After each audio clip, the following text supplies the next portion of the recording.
Time کے ساتھ یہ مجلس ہوتی ہے. وقار بھائی مرحوم کا یہ تھا کہ ٹائم کے بہت پابند تھے. وہ ایک ایک منٹ ان کا مجلس شروع ہونے کا، مجلس ختم ہونے کا، یہاں تک کہ مجلس کے ختم ہونے کا بھی وقت وہ رکھ دیتے تھے کہ نماز سے پہلے مجلس ختم ہو جائے. لہذا جو مومنین اور ان کے بہت نزدیک رہے، بہت سے یہاں مومنین تشریف فرما ہیں جو منظوم نذران عقیدت پیش کرنا چاہتے ہیں، تاثرات اپنے بیان کرنا چاہتے ہیں، لیکن دامن وقت میں اتنی گنجائش قطعی نہیں ہے. لہذا میں بھی اشعار نہیں پڑھوں گا. ڈاکیومنٹری 10 منٹ کی ہوگی، اس کے فوراً بعد انشاءاللہ شکیل بھائی اور ان کے برادر پہلے تلاوت کلام پاک، اس کے بعد شکیل بھائی اور ان کے برادر انشاءاللہ سوزخانی فرمائیں گے. اس کے بعد جیسا وقت ہوگا میں معذرت چاہوں گا جو لوگ تاثرات اور منظوم نذران عقیدت پیش کرنا چاہتے ہیں، کیونکہ 10:35 پر انشاءاللہ حجت الاسلام والمسلمین علی جناب مولانا وسیع حسن خان صاحب قبلہ رونق افروز ممبر ہو جائیں گے. ٹائم کی پابندی کے ساتھ 10:35 پر ٹھیک. لہذا میں پہلے ہی معذرت کر رہا ہوں ان تمام مومنین سے جو آج اپنے تاثرات بیان کرنا چاہتے تھے. بہرحال یادگار وقار رضوی نمبر شائع ہو چکا ہے، اس میں اہل قلم حضرات نے اپنے تاثرات بیان کیے ہیں. ابھی آپ کے درمیان مجلس کے بعد انشاءاللہ وہ تقسیم ہوگا، تو زیادہ تر لوگ اپنے تاثرات رقم کر چکے ہیں. آپ اس کو پڑھنے کی زحمت گوارا کریں گے. مجلس کے بعد انشاءاللہ یادگار وقار رضوی نمبر آپ کے درمیان تقسیم کیا جائے گا. اور یہ حسینی چینل والے تھوڑا سا لیٹ ہو گئے ہیں، اس وجہ سے تھوڑی تاخیر ہو رہی ہے. میں معذرت خواہ ہوں، خصوصاً وقار رضوی صاحب کی روح سے کہ یہ 5 منٹ مجلس لیٹ ہو رہی ہے. ان کا پروگرام 5 منٹ لیٹ ہو رہا ہے. یقیناً ان کی روح آج یہاں آئی ہوگی کیونکہ نہایت ہی محب اہل بیت اور وہ اپنے چاہنے والوں کے درمیان آج انشاءاللہ ان کی روح یہاں موجود ہوگی. وقت ہو چکا ہے. میں گزارش کر رہا ہوں ڈاکیومنٹری والوں سے کہ وہ اپنی ڈاکیومنٹری کا آغاز کر دیں تاکہ اس کے بعد مجلس کا آغاز ہو چکے.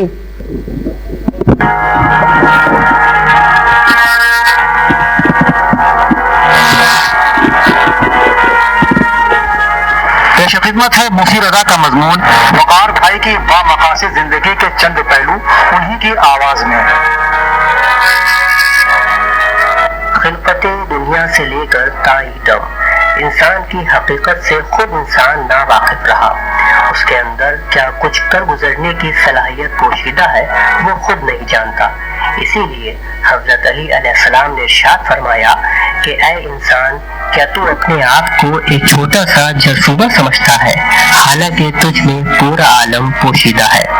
اس عالمانہ قول کو بہت کم افراد سمجھ سکے، لیکن جو اس کی معنویت سے بہرامند ہو گیا وہ دنیا و آخرت دونوں میں سرفراز نظر آیا. پھر نہ عمر اس کی تیز رفتار کامیابی کو روک سکی اور نہ زمانے کی مشکلات میں اس کے ارادوں کو متزلزل کیا. وہ اپنی منازل کو یوں سر کرتا نکل گیا گویا ناکامی کا تصور بھی اس کے ذہن میں نہیں تھا. سید وقار مہندی رضوی کی ذات، صفات اور خدمات پر اگر نظر ڈالیں تو وہ بھی انہی افراد میں نظر آئیں گے جن کا مقصد فقط زندگی گزارنا نہیں بلکہ با مقصد زندگی گزارنا تھا.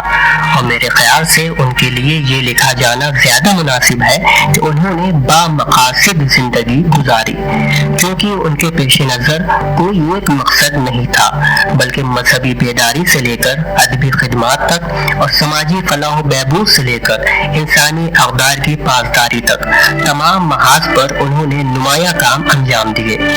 یہ علامتیں تو انہیں وراثت میں ملی تھی، لیکن اسے تناور درخت ان کی محنت، لگن اور جدت پسندی نے بنایا۔ ان کے دادا سید عطا حسین لکھنوی ایک سینئر وکیل ہونے کے ساتھ ساتھ طنز و مزاح کے اچھے شاعر تھے، جن کا انتقال نومبر 1978 میں ہوا تھا۔ ان کے کلام کو سید حیدر مہندی رضوی صاحب نے ترتیب دیا، جس کو وقار بھائی نے ہی ستمبر 2017 میں موج تبسم کے نام سے شائع کروایا۔ اس کتاب میں وقار بھائی کا پیش لفظ اور پروفیسر شارف رودولوی کے علاوہ دیگر قلمکاروں کے مضامین بھی شامل ہیں۔ وقار بھائی میں ادب کا یہ ذوق ان کے دادا کی میراث تھا، جسے انہوں نے سنبھالا بھی اور 2 آتشاں بھی کیا۔ وقار بھائی کی والدہ مرحومہ اسرار فاطمہ صاحبہ ایک دیندار اور مجلس و ماتم کے لیے ہمہ وقت آمادہ رہنے والی خاتون تھیں۔ انہوں نے اس تعلیم کو اپنی اولاد میں اس طرح منتقل کیا کہ انہوں نے اپنے گھر کو عزاخانہ بنا دیا، جو امام بارگاہ مہندی کے نام سے پورے محلے کے لیے مرکز مجالس و محافل قرار پایا۔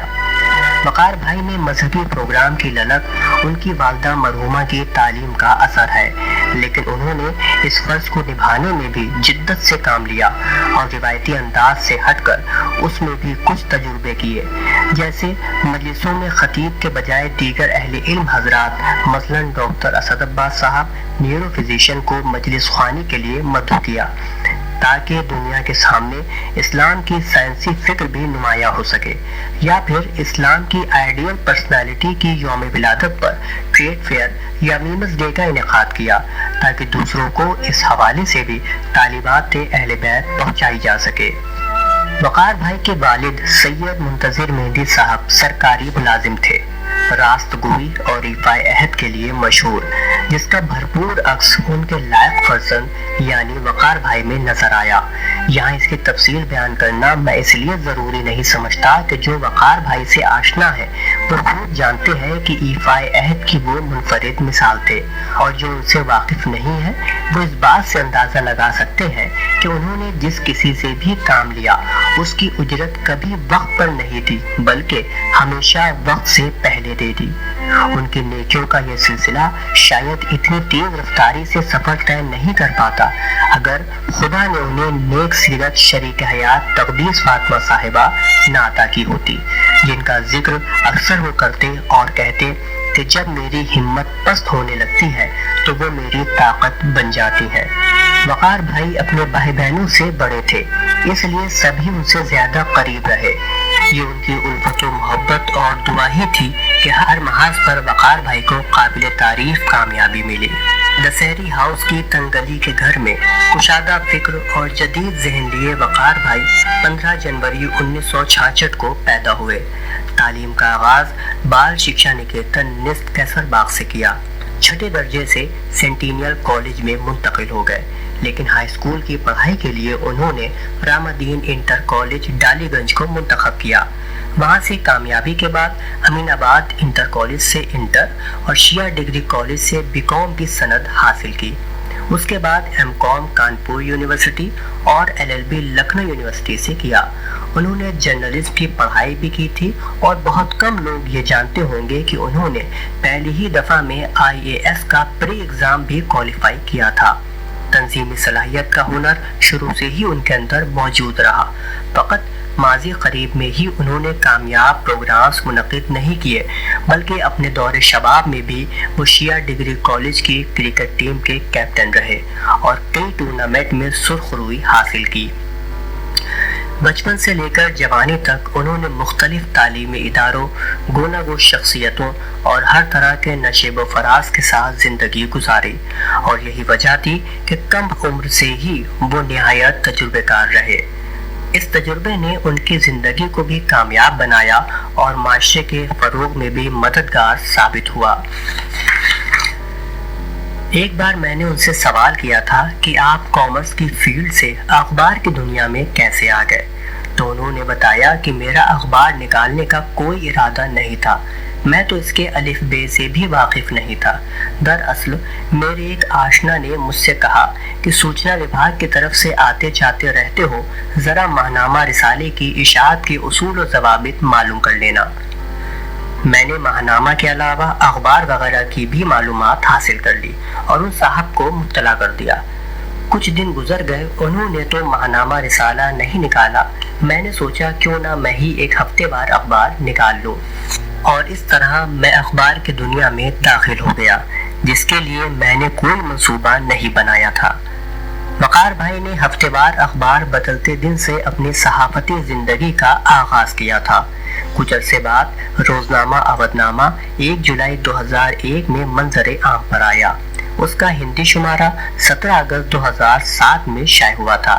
یہ دونوں شمارے لکھنؤ سے نکلتے تھے، پھر فیض آباد، اعظم گڑھ، علی گڑھ، سہارنپور، کانپور اور ممبئی سے بھی اخبار شائع ہو کر مقبول ہونے لگا۔ اس منزل تک پہنچنے کے لیے وقار بھائی نے پرخار راستوں کو طے کیا تھا۔ انہوں نے مجھ سے خود ذکر کیا تھا کہ شروع میں کمپیوٹر وغیرہ کی آسانیاں نہیں تھیں، بلکہ بلٹس وغیرہ کی کٹنگ کر کے پیپر پر چپکانا پڑتا تھا، پھر اس کی فوٹو کاپی ہوتی تھی۔ گرمیوں میں جب میں خبروں کی پیسٹنگ کرتا تھا تو پنکھا بند رکھنا پڑتا تاکہ کاغذ منتشر نہ ہو جائے۔ پسینے میں شرابور، جب کام مکمل ہونے کے قریب ہوتا تو مؤذن کی اذان سے پاؤں پھٹنے کی خبر ہوتی۔ رات بھر کی محنت اور دن بھر کی مشقت کے بعد اودھ نامہ اہل ذوق کے ہاتھوں میں پہنچتا۔ ان کی گفتگو سے محسوس ہوتا تھا کہ وہ اپنی صحافتی زندگی کو خدا کی طرف سے ایک تحفہ شمار کرتے تھے۔ ایک بار اپنے گھر پر مجھ سے کہنے لگے کہ خدا جو کرتا ہے بندے کے حق میں اس سے بہتر کچھ اور ہو ہی نہیں سکتا۔ میرے گھر کے ایک بزرگ تھے جنہوں نے خاندان کے ہر لڑکے کو سرکاری ملازمت میں رکھوا دیا تھا۔ جب میں اس لائق ہوا تو 1 سال قبل ہی وہ ریٹائر ہو گئے اور میں سرکاری ملازمت سے محروم رہا۔ اس وقت مجھے بہت افسوس ہوا کہ میری یہ بدقسمتی ہے کہ اتنے کم وقفے کی وجہ سے مجھے سرکاری ملازمت نہیں مل سکی، مگر آج جب اپنی زندگی پر نظر ڈالتا ہوں تو خدا کی رحمت کے آگے سجدہ ریز ہو جاتا ہوں کہ اگر وہ ملازمت مل جاتی تو میں ڈپارٹمنٹ میں محدود ہو کر رہ جاتا، اور لوح و قلم کی وجہ سے اب جن لوگوں کی صحبت کا شرف مجھے مل رہا ہے یہ کبھی نصیب نہ ہوتا۔ اس نعمت الہی کی عظمت اور اہمیت کو وقار بھائی خوب سمجھتے تھے، اسی لیے انہوں نے اودھ نامہ کو کبھی کسی کے لیے اعلی کار نہیں بننے دیا۔ اس اخبار کی تشکیل وقار بھائی کی خواہش پر محترم چودھری سکتے محمد نقوی نے کی تھی۔ چودھری صاحب نے ہی اخبار کے لیے عثمان غنی اور حفیظ نعمانی جیسے بے باک اور کھڑے صحافیوں سے لکھنے کی درخواست کی تھی۔ قبل اس کے کہ روزنامہ اودھ نامہ اخبار اشاعت پذیر ہو پاتا، چودھری صاحب کا ایکسیڈنٹ ہو گیا اور وہ اخبار وقار رضوی کے سپرد کر کے سفر آخرت پر روانہ ہو گئے۔ اخبار اس وقت تک منظر عام پر نہیں آیا تھا۔ حفیظ نعمانی ایک غیر جانبدار صحافی تھے، لہذا اخبار پر ایک مخصوص فرقے کا غلبہ اور خاص مسلک کی ترویج و اشاعت کے خدشے کے پیش نظر 13 برس تک انہوں نے خود کو اخبار سے الگ ہی رکھا۔ لیکن 2013 میں محترم عالم نقوی کے اصرار پر حفیظ نعمانی اخبار کے ایڈیٹوریل بورڈ میں شامل ہو گئے، اور اس طرح اخبار غیر جانبدار پالیسی پر گامزن رہا اور آج بھی ہے اور مستقبل میں بھی انشاءاللہ رہے گا۔ جس طرح سے وقار بھائی کی زندگی بامقصد تھی، ویسے ہی ان کا اخبار بھی بامقصد تھا۔ وہ کہتے تھے کہ اخبار نکالنا مقصد نہیں ہے، بلکہ ایک مقصد کے لیے اخبار نکالنا ہے۔ وہ اتحاد بین المذاہب و مسالک کے قائل تھے اور اس پر اپنے اداریوں میں زور بھی دیتے تھے۔ اس قیام امن کے لیے انہوں نے کئی قربانیاں دی تھیں۔ نوبت یہاں تک آ گئی تھی کہ اخبار کے صفحات میں کمی کرنی پڑی اور خرچوں کو محدود کرنے کے لیے دور دراز علاقوں کی سپلائی بھی روکنا پڑی، لیکن وقار بھائی ہار ماننے والوں میں سے نہیں تھے۔ خداداد صلاحیت اور جدید ذہن نے ایک اور تجربہ کیا اور وقار بھائی نے صحافتی دنیا کو پہلی مرتبہ وائس ایڈیشن سے روشناس کرایا، جس کی مدد سے اودھ نامہ میں شاید تمام خبریں اودھ نامہ کے یوٹیوب چینل کے ذریعے قارئین تک پہنچنے لگیں۔ اب اخبار کا مقصد چینل کے ذریعے پوری دنیا میں نشر ہونے لگا، جس کو کافی مقبولیت بھی ملی۔ وائس ایڈیشن کو 1 سال سے زیادہ کا عرصہ ہو گیا ہے اور یہ سلسلہ ابھی بھی جاری ہے۔ لکھنے کو بہت کچھ ہے، مگر نہ اخبار کے صفحات میں اتنی وسعت ہے اور نہ میرے قلم میں اتنی طاقت۔ میں اپنی پہلی ملاقات کا ذکر تو نہیں کروں گا، لیکن اتنا ضرور کہوں گا کہ پہلی ملاقات میں جس محبت بھری نگاہ سے انہوں نے دیکھا تھا، اب اس میں کافی تبدیلی آ چکی تھی۔ اب اس محبت میں بڑے بھائی کی شفقت نے بھی جگہ بنا لی تھی، جس کی محرومی کا احساس بہت دردناک ہے۔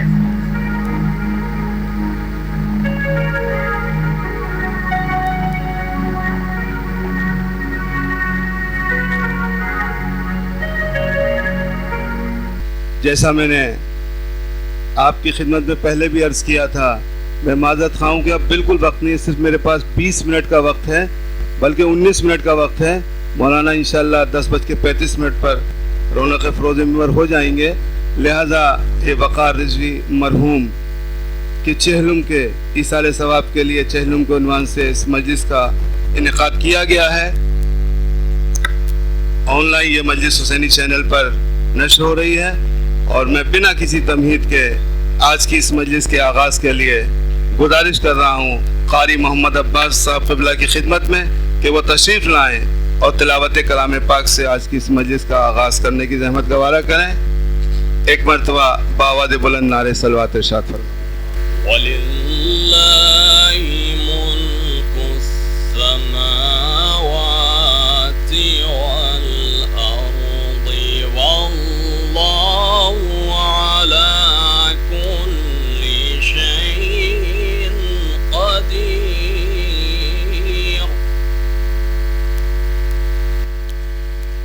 إِنَّ فِي خَلْقِ السَّمَاوَاتِ وَالْأَرْضِ وَاخْتِلَافِ اللَّيْلِ وَالنَّهَارِ لَآيَاتٍ لِأُولِي الْأَلْبَابِ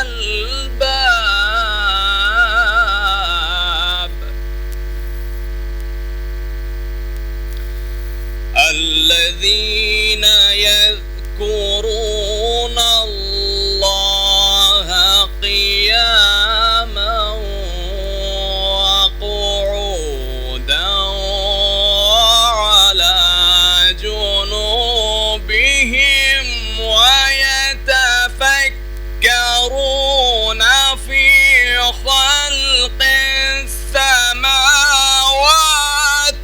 وَالْأَرْضِ رَبَّنَا مَا خَلَقْتَ هَذَا بَاطِلًا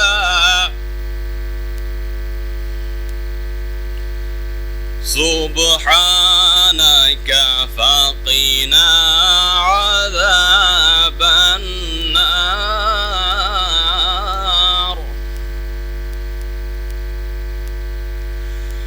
رَبَّنَا إِنَّكَ مَن تُدْخِلِ النَّارَ فَقَدْ أَخْزَيْتَهُ وَمَا لِلظَّالِمِينَ مِنْ أَنصَارٍ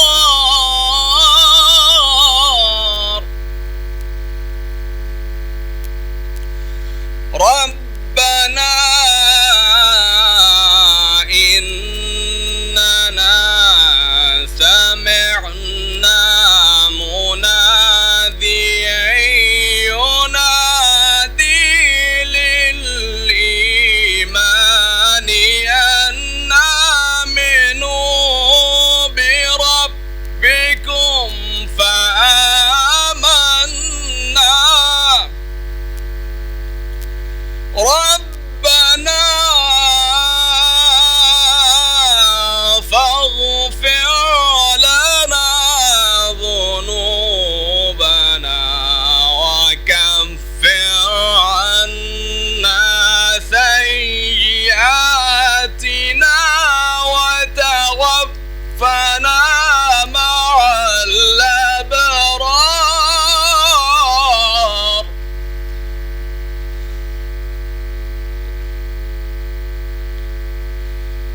رَبَّنَا وَآتِنَا مَا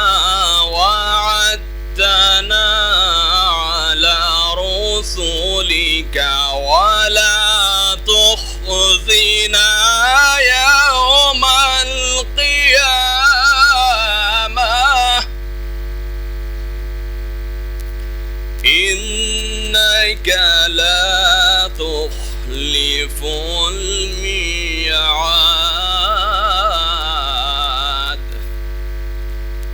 صدق الله العلي العظيم وصدق رسول النبي الكريم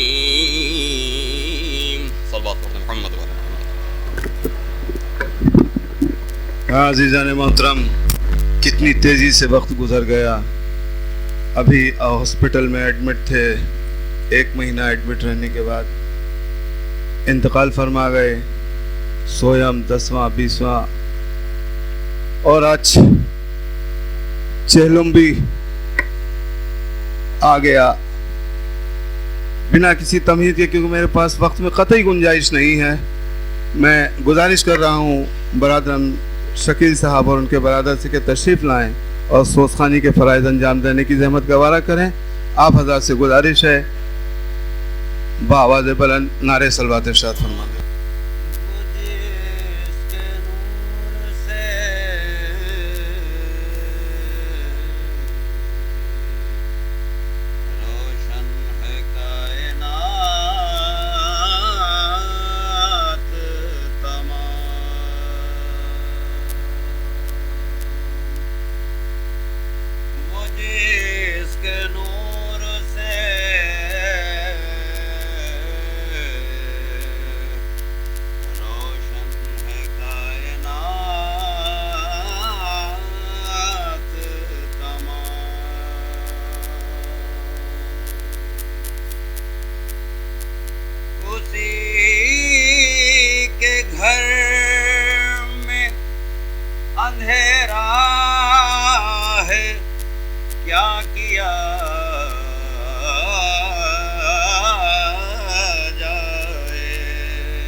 یہی کہتا ہے کیا کیا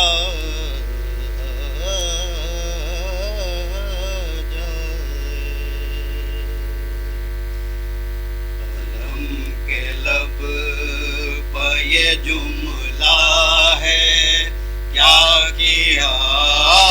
جائے قلم کے لب پہ یہ جملہ ہے کیا جائے علی کے باب میں لکھنا ہے کیا جائے قلم کے لب پہ یہ جملہ ہے کیا جائے کسی کے واسطے دیوار در نہیں ہوتی کسی کے واسطے دیوار در نہیں ہوتی سوال بنت اسد کا ہے کیا جائے قلم کے لب پہ یہ جملہ ہے کیا جائے بلندی قد حیدر کی کیا پیمائش بلندی قد حیدر کی کیا پیمائش یہ آسمان تو نیچا ہے کیا جائے قلم کے لب پہ یہ جملہ ہے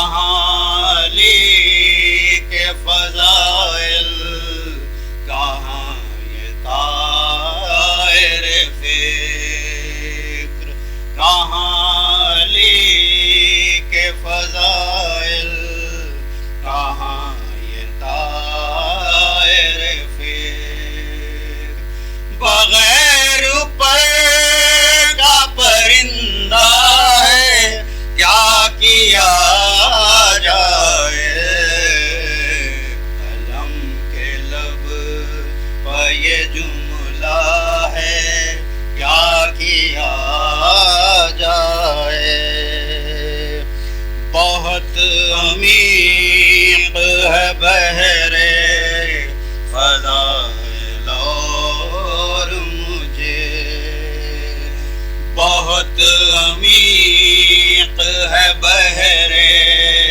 فضائل اور مجھے، تلاش گوہر یکتا ہے کیا جائے، قلم کے لب پہ یہ جملہ ہے کیا جائے، جو تہ میں جاؤں تو خطرہ ہے ڈوب جانے کا، جو تہ میں جاؤں تو خطرہ ہے ڈوب جانے کا، نصیریت سے بھی بچنا ہے کیا جائے، قلم کے لب پہ یہ جملہ ہے کیا جائے، علی کے لہج میں رب نے نبی سے باتیں کی، علی کے لہج میں رب نے نبی سے باتیں کی، پسند سے یہی لہجہ ہے کیا جائے،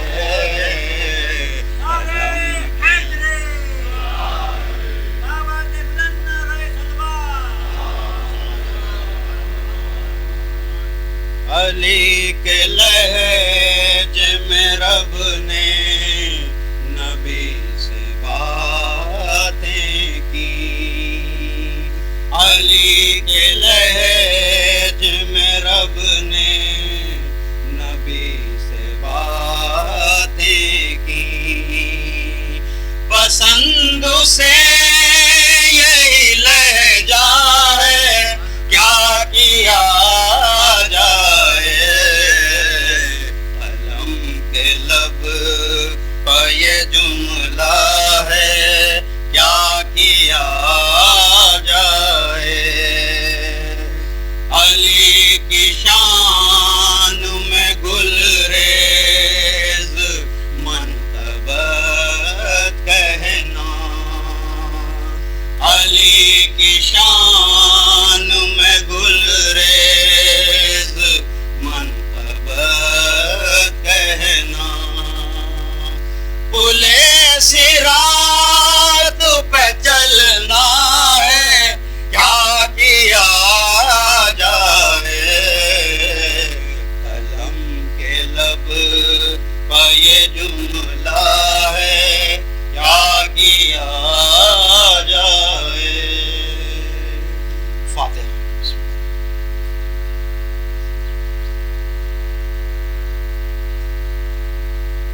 شاہ سوتے ہیں سر کو کٹائے،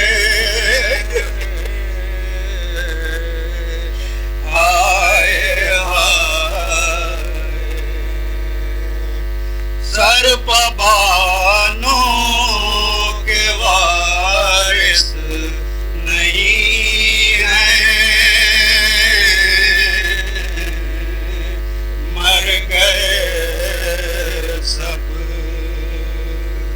جس کا جی چاہے آ کر ستائے، ہائے ہائے بیویوں میں تلا تم ہے برپا،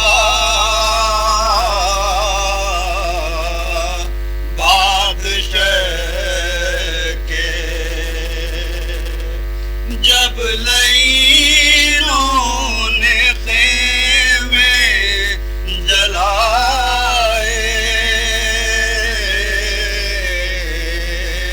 ہائے ہائے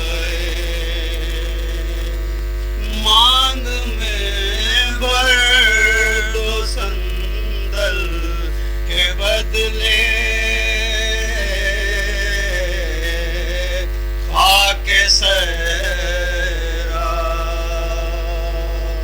کوئی رنڈ سالہ لا کر پنائے، ہائے ہائے صغرا کہتی تھی ام البنی سے،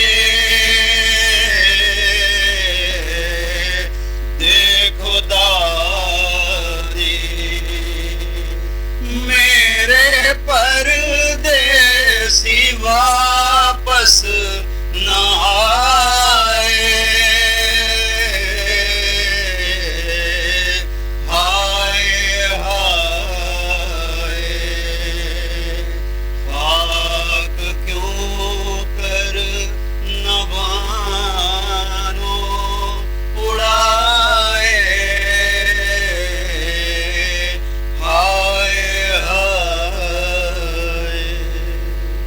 جذبات کو قابو کرنا مشکل ہو جاتا ہے. اتنا شفیق بھائی، برادر، دوست جو ہمارے درمیان سے چلا گیا. بہرحال میں نے پہلے بھی عرض کیا تھا، میں معذرت خواہ ہوں ان تمام مداح اور شعراء سے. ہمارے درمیان مشہور شاعر اہل بیت آفتاب ندامت جناب نیر جلال پوری صاحب قبلہ تشریف فرما ہیں، عزادار حسین عزمی صاحب قبلہ تشریف فرما ہیں.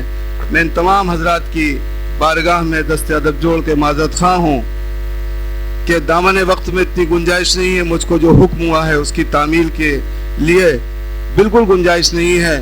صرف ایک شاعر ہمارے ضیاء صاحب جو وقار بھائی کے برادر نسبتی ہیں، وہ کچھ اپنے تاثرات منظوم پیش کرنا چاہتے ہیں، صرف 2-3 منٹ میں. انشاءاللہ اس کے بعد مولانا کو زحمت دی جائے گی. آپ حضرات سے گزارش ہے بآواز بلند نعرے صلوات ارشاد فرما دیں. 2 قطعات اور پروفیسر سراج اجملی علی گڑھ مسلم یونیورسٹی، ان کی ایک قطع تاریخ بس وہ پیش خدمت ہے اور آپ کی زحمت تمام. آفتاب چرخ عرفاں روئے گلفاں میں حسین،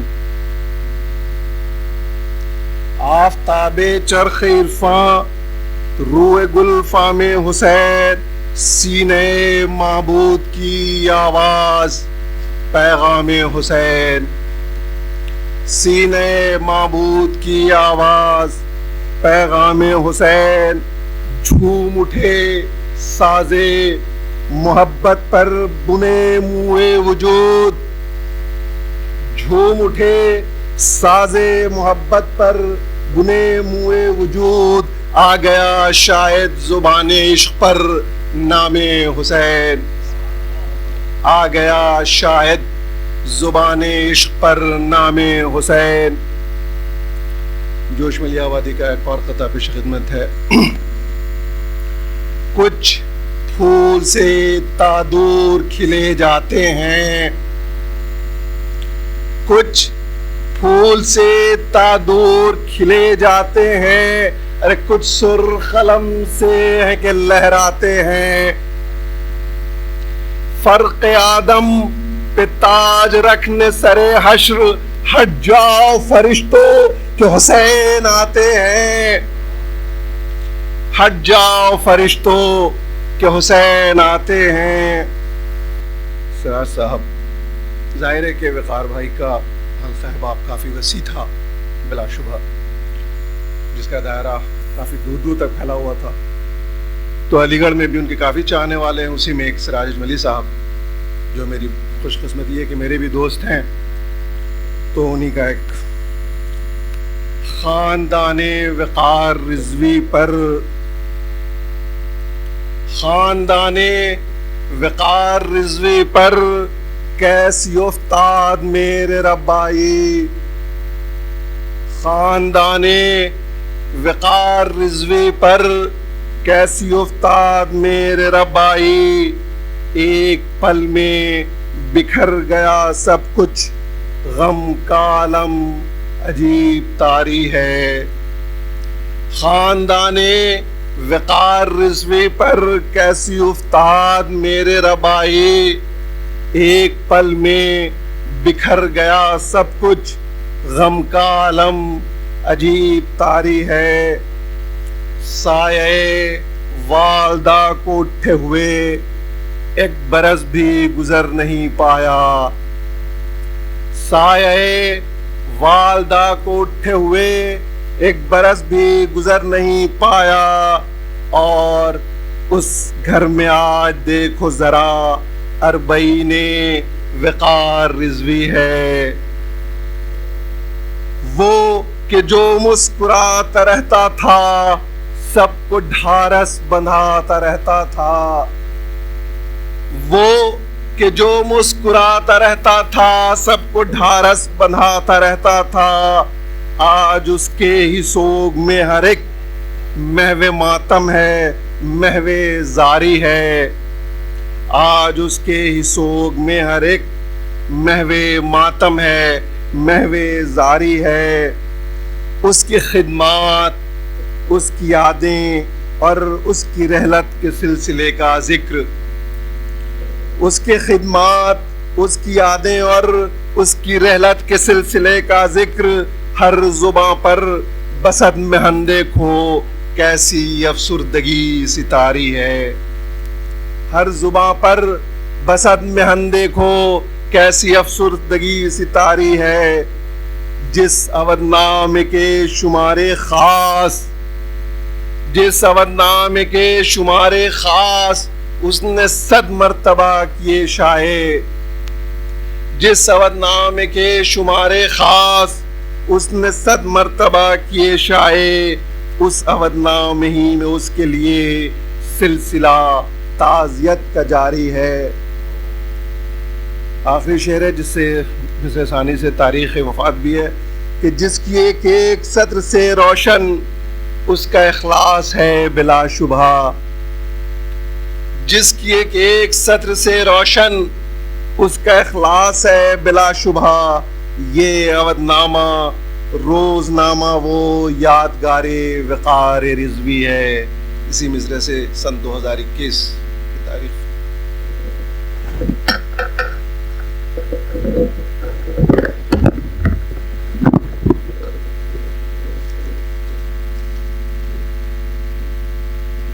حاضرین محترم، میں بار بار آپ کی خدمت میں عرض کر رہا ہوں کہ دامن وقت میں گنجائش نہیں ہے.